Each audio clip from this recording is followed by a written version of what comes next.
فلا مضل له ومن يضلله فلا هادي له ونشهد أن لا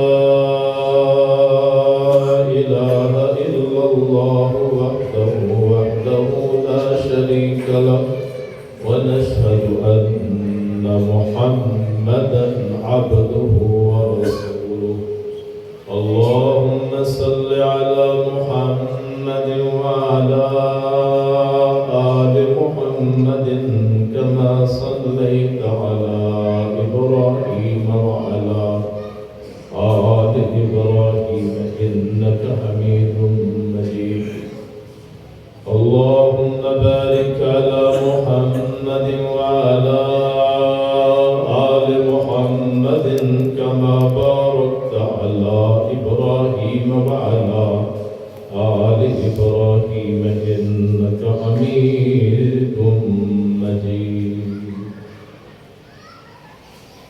رب اشرح لي صدري ويسر لي أمري واحلل عقدة من لساني يفقهوا قولي رب زدني علما سبحانك لا علم لنا إلا ما علمتنا إنك أنت العليم الحكيم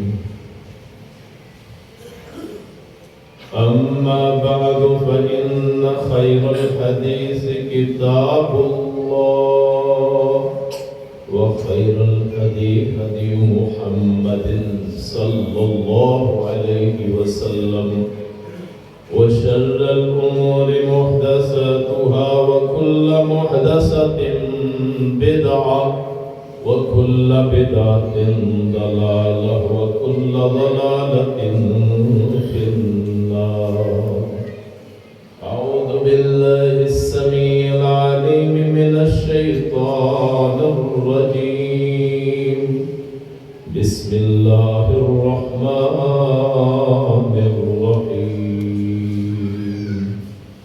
وما آتاكم الرسول فخذوه وما نهاكم عنه فانتهوا واتقوا الله إن الله شديد العقاب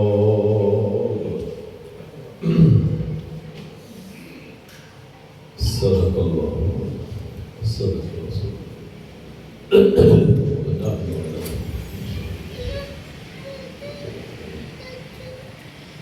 حضرات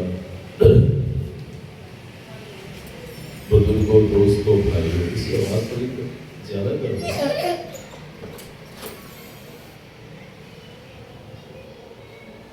سننے والی معززات سامعات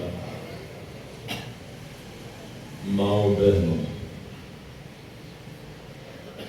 آج کا جمعہ شعبان کے متعلق ہے شعبان 8واں اسلامی مہینہ ہے 8واں اسلامی شعبان مہینہ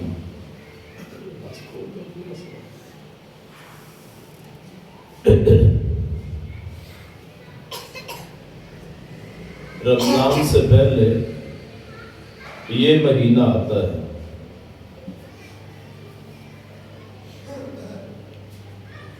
شعبان کا لفظی معنی ہے بہت زیادہ ہو گئی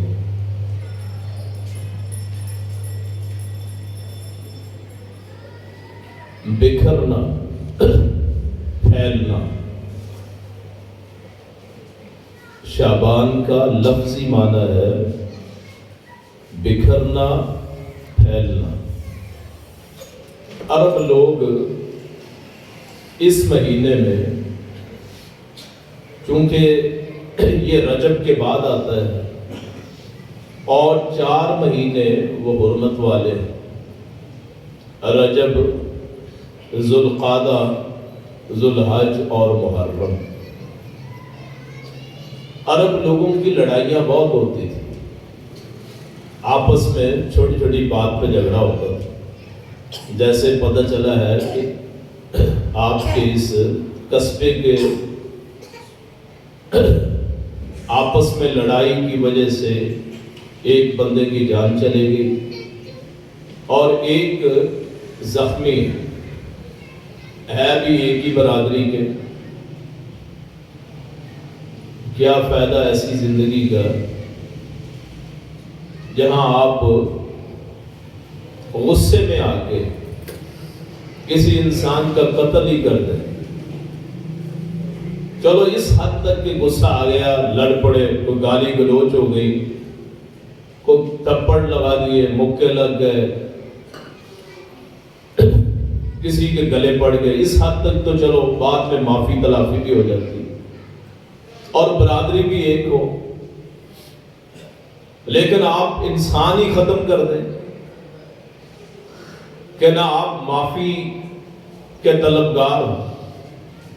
یہاں اس مناسبت سے قرآن کریم میں ارشاد ہوا خالدین فیہا ابدا مخلدا. جو بندہ کسی جان کو قتل کرتا ہے وہ ہمیشہ ہمیشہ جہنم میں رہے, حتیٰ کہ اس کا مقتول اسے معاف کر دے یا اسے قصاص میں قتل کر دیا جائے یا اولیاء مقتول کے وہ دیت لے لیں. اگر بغیر سزا کے اس دنیا سے چلا گیا قاتل تو اس کی ایک ہی صورت بچنے کی ہے کہ مقتول اسے معاف کر دے, وگرنہ وہ ہمیشہ ہمیشہ آگ میں جلے گا جیسے مشرک ہمیشہ ہمیشہ آگ میں جلے گا. عبداللہ بن عباس رضی اللہ عنہ ان کا رضی اللہ عنہما ان کا یہی قول ہے کہ قاتل اور مشرک شرک کرنے والا دونوں ہمیشہ ہمیشہ دوزخ میں رہیں گے. شرک کو اللہ معاف کر سکتا ہے اور وہ موت سے پہلے, اور قتل کو جس کو قتل کیا گیا ہے وہ معاف کر سکتا ہے اگر دنیا میں سزا نہ ملے. تو ان لوگوں کی آپس میں بڑی لڑائیاں ہوتی تھی. 4 مہینے وہ نہیں لڑتے تھے آپس میں. رجب, ذوالقعدہ, ذوالحج, محرم, یہ 4 مہینے جو تھے ان مہینوں میں لڑتے نہیں تھے. حتیٰ کہ کوئی قاتل اپنے والد کا, بھائی کا, بیٹے کا نظر آ جاتا ہے ان مہینوں میں نہیں قتل کرتے تھے. جیسے یہ مہینے گزرتے آپس میں لڑائیاں شروع ہو جاتی. تو رجب چونکہ حرمت کا مہینہ تھا اس میں لڑائی نہیں کرتے تھے, اور جیسے ہی شعبان آتا ان کی لڑائیاں شروع ہو جاتی. جیسے ہمارا وہ راوی کا ایریا ہے, علاقہ ہے یا جھنگ کا, کہ جب فصل آنی ہوتی ہے تو وہ کوئی نہ کوئی لڑائی کر بیٹھتے ہیں کہ جو کمایا ہے کیس پہ لگا دیں. تو وہ بھی اسی طرح ہوتے تھے. تو چونکہ وہ پھیلتے تھے لڑائی کے لیے یا کام کاج کے لیے کہ اب حرمت کا مہینہ رجب گزر گیا ہے تو شعبان آ گیا ہے, تو اس وجہ سے اس کو شعبان کہہ دیا گیا. اسلام میں اس کی اہمیت اس لحاظ سے ہے کہ نبی کائنات صلی اللہ علیہ وسلم اس کے سارے مہینے کے تقریباً روزہ رکھتے تھے. پورا مہینہ ہی. حضرت عائشہ فرماتی ہیں کہ میں نے اللہ کے رسول صلی اللہ علیہ وسلم کو سوائے 2 مہینوں کے پیدر پہ روزہ رکھنے کے کسی اور میں روزہ رکھتے نہیں دیکھا, اتنی کثرت سے. شعبان اور رمضان, رمضان میں تو فرض ہے سارا مہینہ رکھنا ہے, اور شعبان میں چونکہ رمضان کا استقبال ہے کہ اس کے بعد رمضان آئے گا, اس لیے آپ روزہ رکھتے تھے کہ عادت پڑ جائے.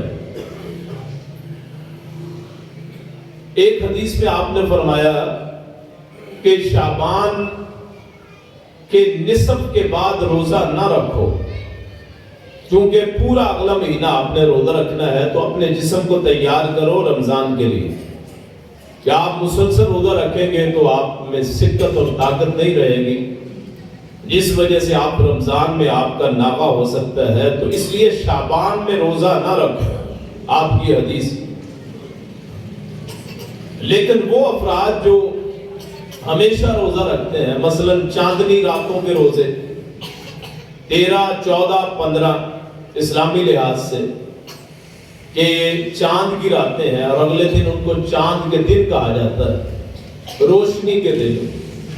تو یہ اللہ کے رسول ہر مہینے رکھا کرتے تھے. اگر کوئی ان 3 دن کا روزہ رکھتا ہے تو وہ اگر نصف شعبان کے بعد رکھے، کیونکہ جو 15 کا ہے ہو سکتا ہے مہینہ وہ 29 کا ہو جائے تو 14 پہ اس کا نصف ہو جائے گا، جو 15 کا روزہ ہے وہ زائد ہو جائے، اس کے لیے جائز ہے کہ ہمیشہ روزہ رکھتا ہے. اسی لیے اسی طرح وہ شخص جو سوموار یا جمعرات کا روزہ رکھتا ہے، کہ اللہ کے رسول صلی اللہ علیہ وسلم سے پوچھا گیا آپ سوموار کا روزہ کیوں رکھتے ہیں؟ فرمایا کہ اس دن میری پیدائش ہوئی تھی. تو اگر وہ آدمی روزہ رکھتا ہے سوموار کا یا جمعرات کا، جمعرات اور سوموار کا روزہ اس لحاظ سے بھی کہ ہمارے اعمال اللہ کے ہاں پیش ہوتے ہیں 2 دنوں میں، تو آدمی کے اعمال اللہ کے ہاں پیش ہوں کہ ہم روزے کی حالت میں ہوں. اگر آپ وہ روزہ رکھتے ہیں تو نصف شعبان کے بعد آپ رکھ سکتے ہیں. حضرت عائشہ رضی اللہ عنہا سے پوچھا کسی نے کہ اللہ کے رسول روزہ کیسے رکھا کرتے تھے؟ انہوں نے کہا کبھی تو لگاتار ہی رکھتے، ہم نے کہا چھوڑیں گے نہیں، اور کبھی اتنے چھوڑ دیتے کہ ہم کہتے کہ رکھیں گے نہیں. لیکن شعبان میں آپ رمضان کے علاوہ شعبان میں سب سے زیادہ روزہ رکھتے تھے.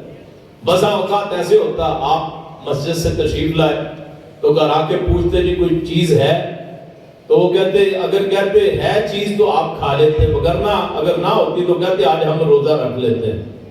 تو آپ نفل روزے کثرت سے رکھا کرتے تھے، چونکہ آپ کو اللہ تعالیٰ اپنی طرف سے کھلاتا پلاتا تھا.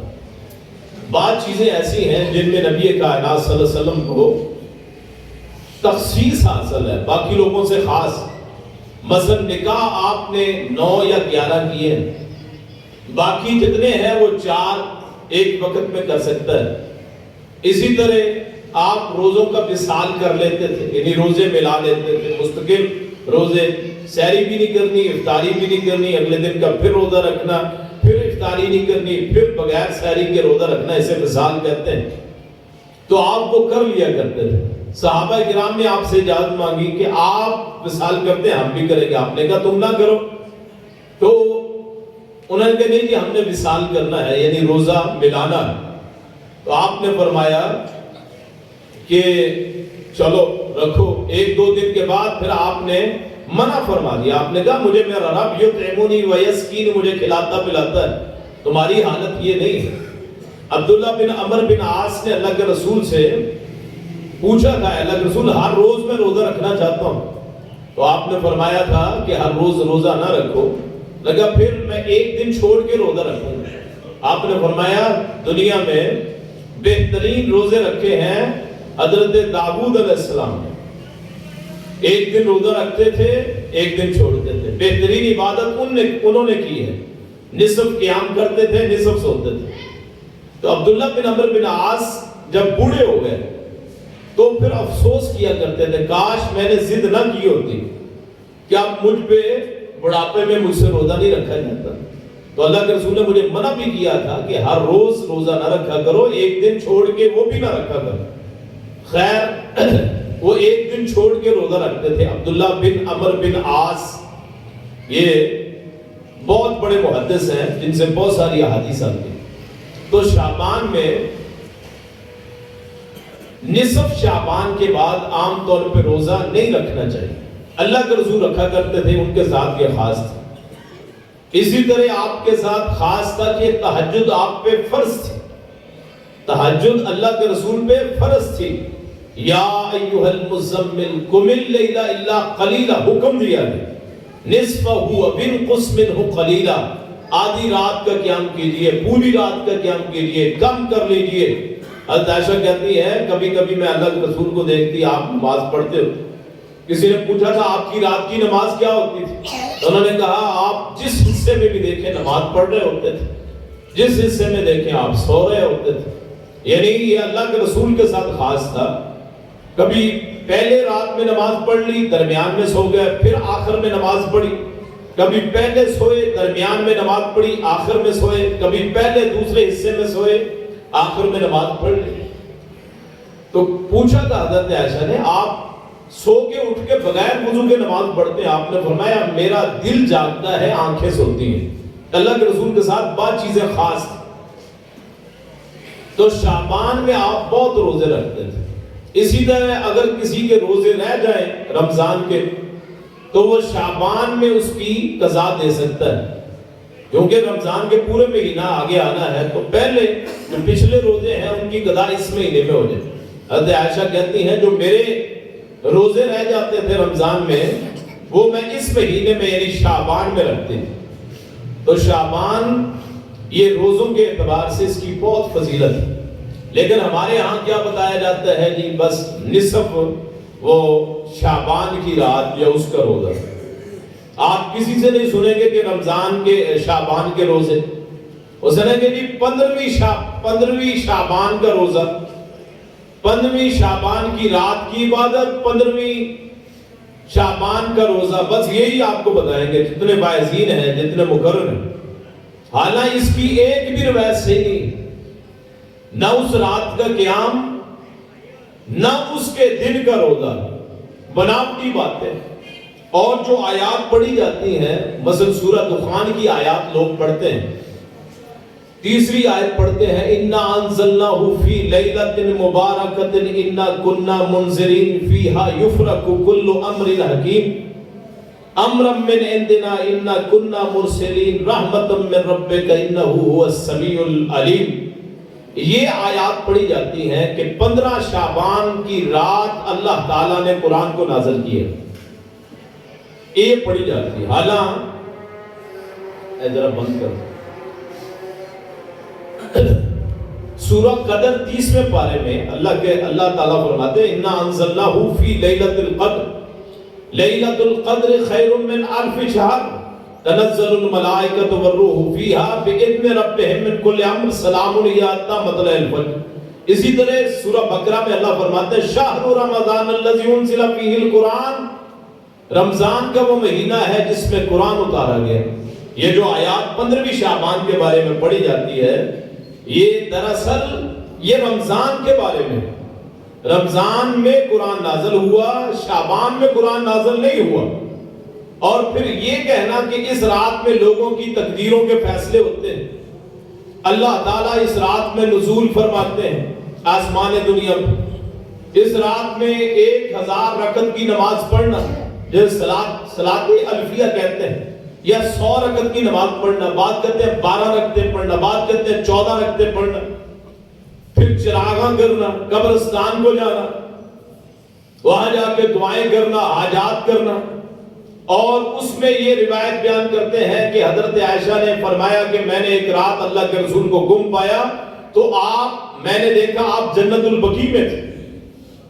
تو اس کو دلیل بنانا، حالانکہ نہ ہمارے قبرستان جنت البقیع ہیں اور نہ ہم جانے والے اللہ کے رسول ہیں. یعنی آپ اپنی طرف سے بسا اوقات جاتے رہتے. آپ فرماتے تھے زورو قبورکم، اپنی قبروں کی زیارت کرو، ان کی زیارت کرو. فإنہا تذکر الموت حازم اللذات، یہ لذتوں کو توڑ دینے والی چیز یاد کرواتی ہیں قبریں. وہ کیا ہے؟ موت. تو اس نقطہ نظر سے آنا جانا. اور اگر یہ 15 شعبان کی رات اللہ کے رسول جاتے رہتے تھے تو پھر صحابہ نے کیوں نہیں عمل کیا؟ یعنی کسی صحابی سے نہیں آیا. آپ کے خلفائے راشدین 2 سال سوا 2 سال حضرت ابوبکر رہے، 10 ساڑھے 10 سال حضرت عمر رہے، 11.5 12 سال سے بھی زیادہ حضرت عثمان رہے، 5 سال سے زائد حضرت علی المرتضیٰ رہے، 7 ماہ تک حضرت حسن رہے. پھر صحابہ میں سے، اہل بیت میں سے کسی نے بھی اس رات کی کوئی فضیلت بیان ہی نہیں کی. اگر اتنی اہمیت ہوتی جیسے ہمارے ہاں بعد ہوتے ہیں تو پھر اس کا ذکر ہوتا حدیث میں، صحابہ عمل کرتے. اور بڑے بڑے امام شیوخ جتنے فرقوں والے، امام ابو حنیفہ رحمت اللہ علیہ کوئی روایت نہیں اس بارے میں، امام شافعی رحمت اللہ علیہ کوئی روایت نہیں، امام احمد بن حنبل، امام مالک جو بڑے بڑے امام، کسی نے تذکرہ ہی نہیں کیا تذکرہ کیا ہے بر صغیر کے مولویوں نے، یہاں کے مولویوں نے، جن کے پیٹ لگے ہوئے ہیں، جن کا یہ خیال ہے کہ رزق کا مالک لوگ ہماری رسومات ہیں جن کی وجہ سے ہمیں رزق ملتا ہے، اور ہمیں پتہ ہی نہیں 15 شعبان کیا ہوتی۔ اور پھر یہ ضعیف روایت بیان کرتے ہیں کہ اللہ تعالیٰ اس رات نزول فرماتے ہیں اور اللہ تعالیٰ صرف مشرک اور آپس میں مسلمانوں میں لڑنے والے کے علاوہ تمام کو معاف کر دیتے ہیں، ضعیف روایت۔ اور پھر بیان کیا کرتے ہیں؟ مشرک کے علاوہ، اور شرک پہ یہی مولانا حضرات لگاتے ہیں جو یہ روایت بیان کرتے ہیں نا جی، کہ جی اللہ سوائے شرک کرنے والے کے اور آپس میں لڑنے والے کے تمام کو اللہ معاف کر دیتا ہے۔ وہ وہی حضرت صاحب ہوتے ہیں جو قرآن کی آیات حدیث پڑھ کے لوگوں کو شرک پہ لگاتے ہیں، اپنے ہی قول کے خلاف بات، اور روایت بھی ضعیف۔ اور پھر یہ بھی روایت ضعیف ہے کہ جی بنو کلب کی بکریوں کے بالوں کے برابر اللہ مغفرت فرماتے ہیں، ضعیف روایت۔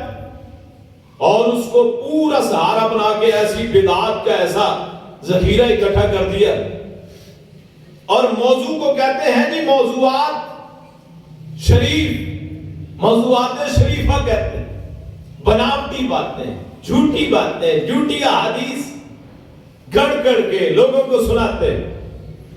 کوئی حقیقت نہیں ہے 15 شعبان کے روزے کی، 15 شعبان کی رات کی عبادت کی۔ ہاں متفق علیہ حدیث، وہ حدیث جس پہ اتفاق کہ اللہ تعالی ہر رات نزول فرماتے ہیں، ہر رات، صرف 15 شعبان نہیں۔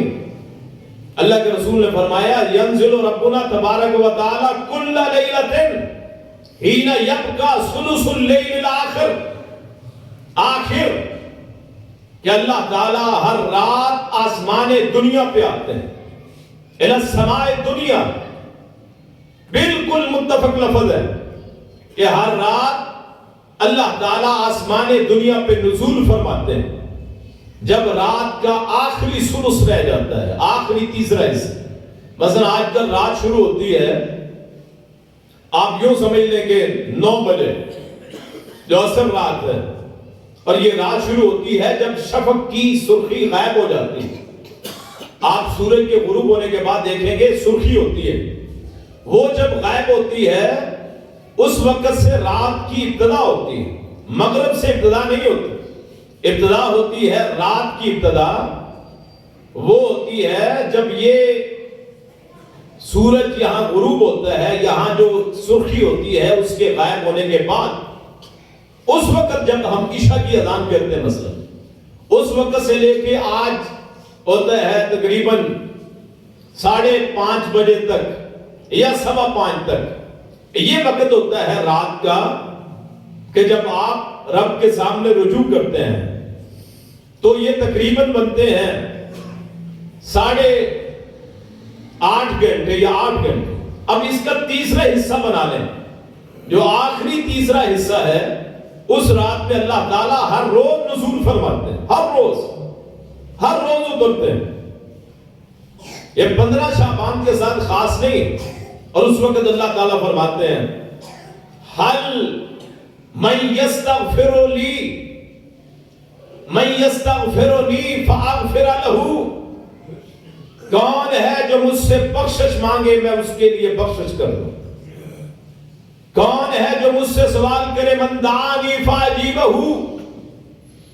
لہ، جو مجھ سے، کون ہے جو مجھ سے دعا کرے میں اس کے لیے قبول کروں، کون ہے جو مجھ سے من یسألنی فأعطیہ، کون ہے جو مجھ سے سوال کرے میں اس کو جواب دوں، اس کی ضروریات پوری کروں۔ ہر رات اللہ اترتے، اور ہمارے مولویوں نے پکڑ کے لگا دیا 15 شعبان کی رات کو، نہ علم، نہ کسی کو ان میں سے صرف آتی ہے، نہ نحو آتی، نہ عربی لغت کا علم۔ اگر یہ رات اتنی عام ہوتی، عرب کے علماء کیوں نہیں کرتے؟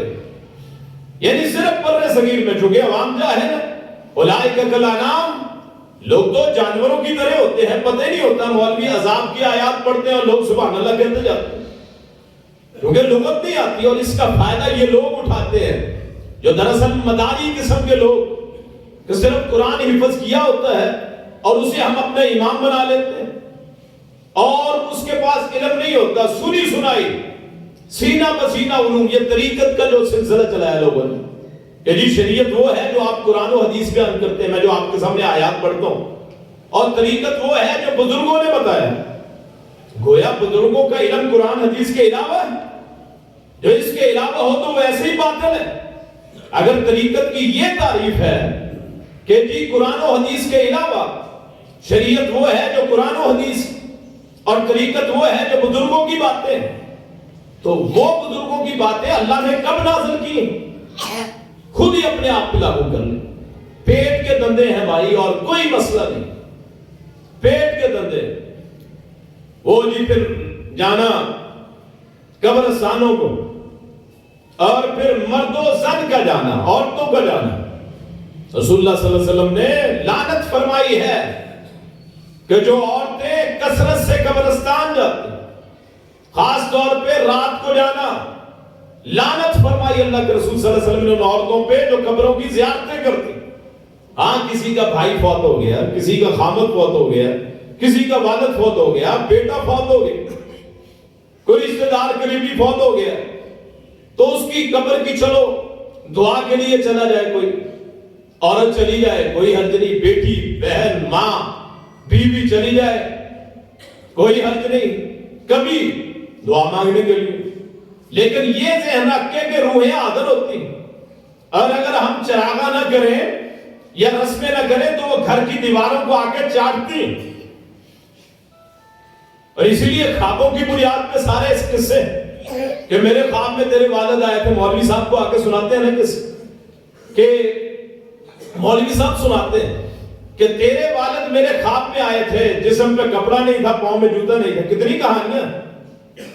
اور پھر وہ پوچھتا ہے کیا حالت تھی؟ حالت بڑی بری تھی۔ وہ کہتے ہیں کیا کرنا ہے؟ مجھے جوتا دو، مجھے کپڑے دو، تیرے والد کی حالت درست ہو جائے گی۔ آپ ذرا خدا کا خوف کھا کے ذرا سوچیں کہ مولوی کو جوتے اور کپڑے دیتا ہے کون تھا؟ اس کے ماں باپ کو، یعنی مولوی رکھا ہوا صدقہ لینے کے لیے کہ جی، اور وہ جو صدقہ لینے والا صدقہ ہوتا ہے لوگوں کی میل کچیل، اور وہ کتنا آپ کو زندہ کرے گا جو مردوں کی چیزیں کھاتا ہے، مردوں کی چیزیں دیتے ہیں۔ کتنا لطیفہ ہے کہ کوئی فوت ہوتا ہے، اس کے کپڑے، اس کے جوتے، مسلح کس کو ملتا ہے؟ مولوی صاحب کو۔ جو مردوں کی چیزیں لے گا وہ آپ کے دلوں کو قرآن و سنت سے زندہ کیسے کرے گا؟ کیوں جی بات سمجھ آ رہی؟ ساری خرافات، کوئی حقیقت نہیں۔ پھر اس رات جا کے قبروں کو سنوارنا، قبروں پہ پانی پھینکنا، قبروں کو پکا کرنا۔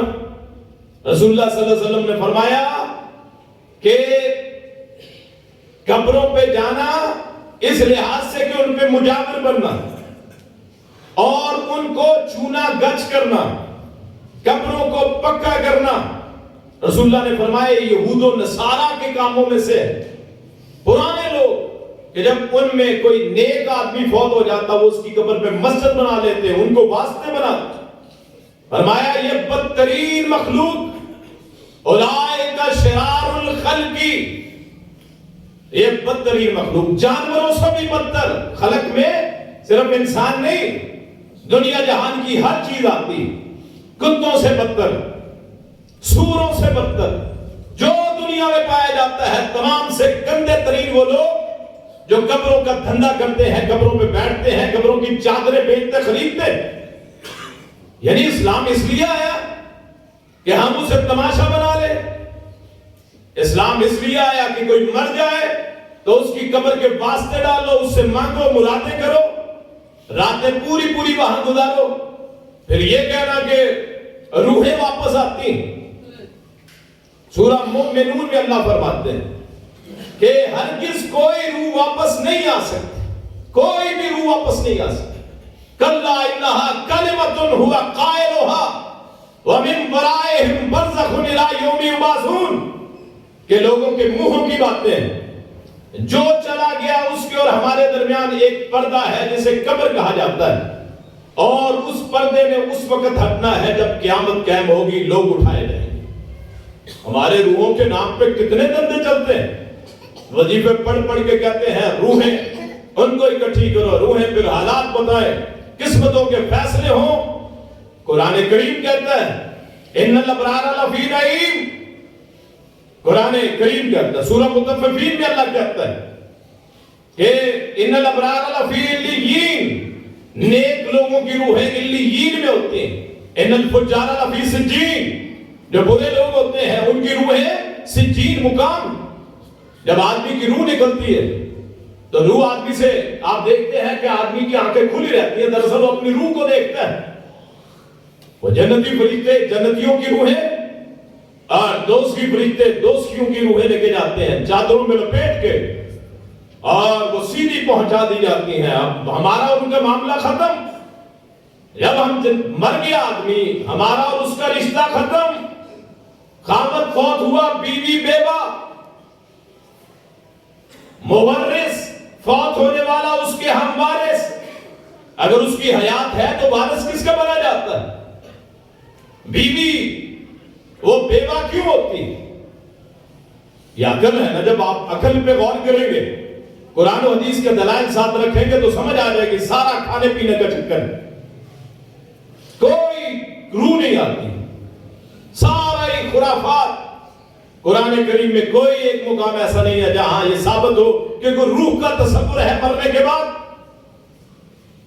جیسے میں نے سورہ مومنون کی آیت پڑھی کہ جب آدمی مر جاتا ہے اس کی روح چلی جاتی ہے، پھر ہمارے اور اس کے درمیان پردہ ہوتا ہے، ہمیں نہیں پتا قبروں میں کیا ہو رہا ہے، ہمیں نہیں پتا اس کے ساتھ اچھا ہو رہا ہے برا ہو رہا ہے، اور یہ بھی علم نہیں جسمانی طور پہ اچھا ہوتا ہے یا برا، یا صرف روح کے ساتھ ہوتا ہے۔ کیا آپ بسا اوقات قبر کھودتے ہیں اس میں سے نکالتے ہیں اسی طرح لاش ہوتی ہے، کوئی عذاب کے نشان نہیں ہوتے، بعض کو تو کیڑے کھا لیتے ہیں، بعض ایسے کیمیکل پھینکتے ہیں سعودی عربیہ میں عام طور جنت البقیع میں کہ چونکہ اموات بہت ہوتی ہیں تو وہ جگہ کم ہے تو ایسے کیمیکل چھڑک دیے جاتے ہیں جن سے ہڈیاں صرف تھوڑی بہت رہ جاتی ہیں، باقی جسم ختم ہو جاتا ہے۔ رسول اللہ نے فرمایا جب بندہ مر جاتا ہے تو اس کی سارا جسم وہ ختم ہو جاتا ہے سوائے ریڑھ کی ہڈی کے مورک، ریڑھ کی ہڈی اس کا پچھلا حصہ، فرمایا اسی پہ پھر وہ قیامت کے دن اٹھایا جائے گا۔ فرمایا جب پہلا سور پھونکا جائے گا تو اس کے بعد اللہ بارش برسائے گا، موٹی بارش، جس سے لوگوں کے جسم بنیں گے، اعضاء کے مل جائیں گے۔ اس سے پہلے ساری خرافات ہیں، جب میرا بھائی، میرا بیٹا، میرا والد، میری ماں، میری بہن، میری بیوی، میرے رشتہ دار فوت ہو گیا، دوست فوت ہو گیا، اس کا رشتہ ہم سے ختم، یہ کہا جائے گا ہاں میرا دوست تھا۔ فرمایا صرف انبیاء کے جسموں پہ اللہ نے حرام کر دیا ہے مٹی کو کہ ان کو ختم کر سکے، صرف انبیاء کے جسم باقی رہتے ہیں۔ ہو سکتا ہے کسی شہید کا جسم باقی رہ جائے جس کو اللہ چاہے، یہاں وہاں تو جسم بھی نہیں رہتے، اور جہاں ہم جاتے ہیں قبروں پہ ہم سمجھتے ہیں کہ اندر کوئی سلسلے ہیں، یہ بڑی کرنی والے ہیں۔ آج تک کسی نے قبر میں جا کے دیکھا ہے؟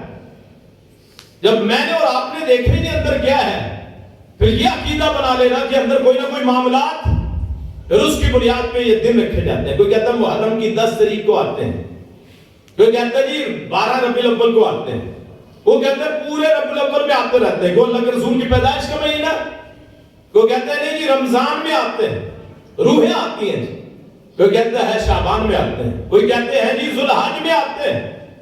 ہم نے دن اپنی طرف سے رکھ لیے، ما انزل اللہ بہا من سلطان، جس کے اللہ نے دلیل ہی نازل نہیں کی، نہ دلیل، نہ کوئی قرآن، نہ حدیث، نہ کوئی آیت، نہ کوئی صحابی سے، نہ اہل بیت سے۔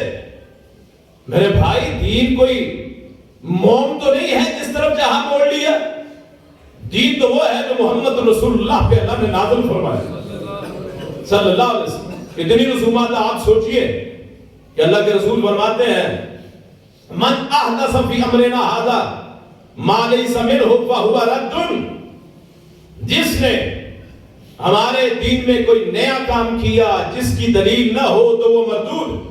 اور اس سے بھی بڑی بات، من کذب علی متعمدا فلیتبوأ مقعدہ من النار.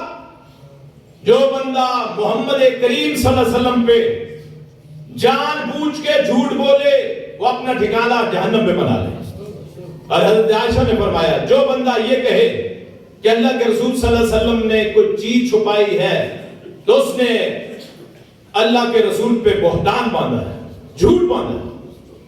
جب یہ چیزیں قرآن حدیث میں نہیں ہیں اور واقعتاً نہیں ہیں، ضعیف حدیث، موضوع روایات، کہ جب عربیوں کے ساتھ غیر عربی ملے تو انہوں نے اپنی رسمیں بنا لی. مثلا ایران کے لوگ یہ آتش پرست تھے، آگ کی پوجا کرتے تھے، آگ کی پوجا کرتے تھے، تو انہوں نے یہ رکھ دیا تصور کہ آگ قبروں کے پاس دیے جلاؤ.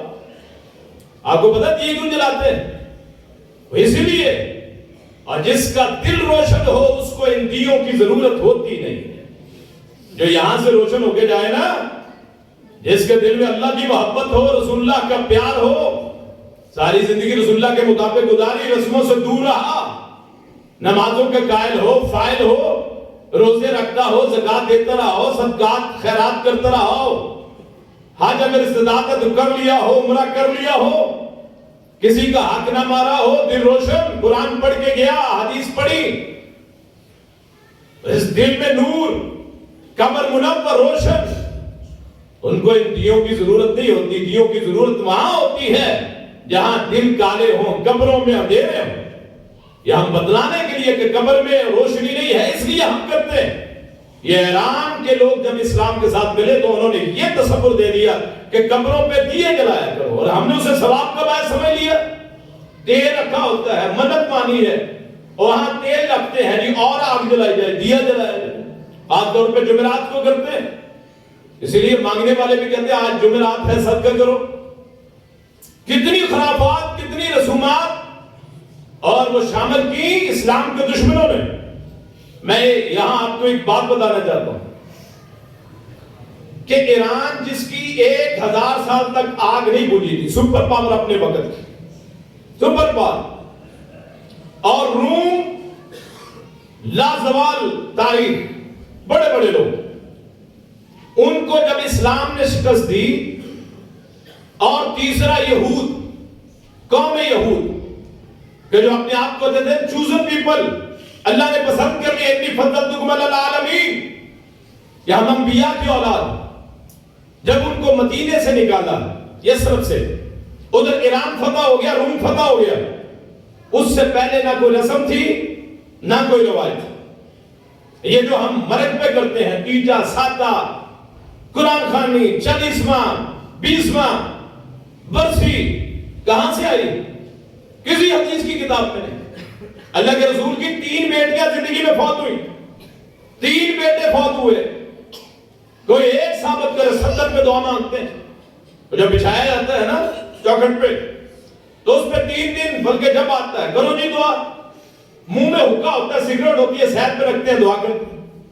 خدا کا خوف کریں، دین کو مذاق نہ بنائیں. نہ اس 70 پہ کبھی رسول اللہ نے دعا مانگی، نہ صحابہ کرام میں سے کسی نے دعا مانگی، نہ اہل بیت میں سے. 6 فوتگیاں اللہ کے رسول نے اپنی زندگی میں دیکھی، اپنے گھر کی. کوئی نہیں. چچا شہید ہوئے حمزہ، کبھی ان کے لیے فاتحہ خوانی نہیں کی. ہم کہتے ہیں جی فاتحہ خوانی کی، اور وہ فاتحہ ہم نماز میں نہیں پڑھتے. عقیدہ یہ بنایا کہ نماز میں نہیں پڑھنی، کہاں پڑھنی ہے؟ مردوں پہ. جنازہ ختم ہوا، ساتھ ہی دعا مانگ لی. نہ کسی صحابی نے مانگی، نہ کسی تابعی نے مانگی، نہ رسول اللہ نے مانگی. آپ نے سینکڑوں جنازے پڑھائے. ہمارے مولویوں نے اس کو دین کا حرف آخر بنا دیا. جو نہ مانگے وہ مردود، جو مانے وہ منکر، جو نہ مانے وہ منکر. غصہ تاریخ کو کیسے بدلا.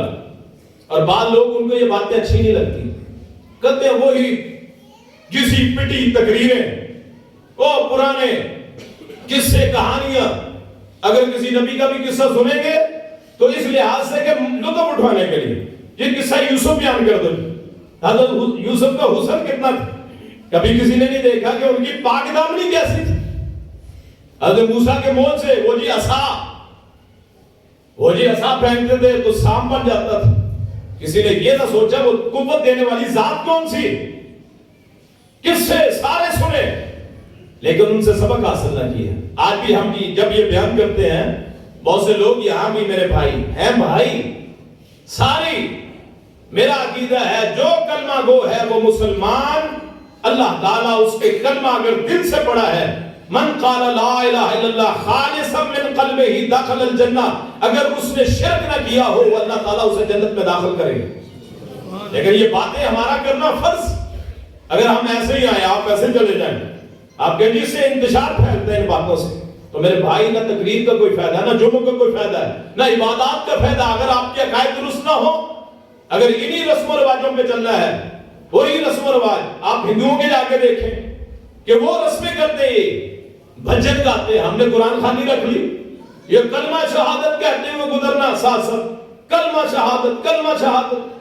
اگر یہ دین کا ہوتا قرآن میں حکم اترتا حدیث میں حکم اترتا صحابہ عمل کرتے لیکن ہم نے تو وہی کرنا ہے جو ہمارے ذہن میں آ گیا.